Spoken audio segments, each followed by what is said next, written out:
You press the volume buttons on your Verizon Fios remote, but nothing happens on the TV. Channels may still change normally, yet the sound level stays stuck no matter how many times you press volume up or down. This issue is usually caused by remote pairing problems, incorrect TV codes, low batteries, or audio control settings, rather than a broken remote. In many situations, the remote simply loses communication with the television's volume controls and needs to be reprogrammed. Before replacing the remote or buying a universal controller, these are the steps you can try to fix this and restore the volume buttons properly. 1. Replace the batteries in the Fios remote with fresh ones first. 2. Restart both the TV and the Fios box completely. 3. Make sure nothing blocks the remote sensor on the television.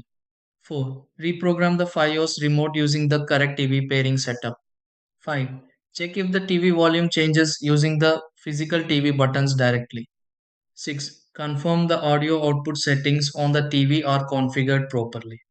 7. Test the remote volume buttons again after completing the pairing process.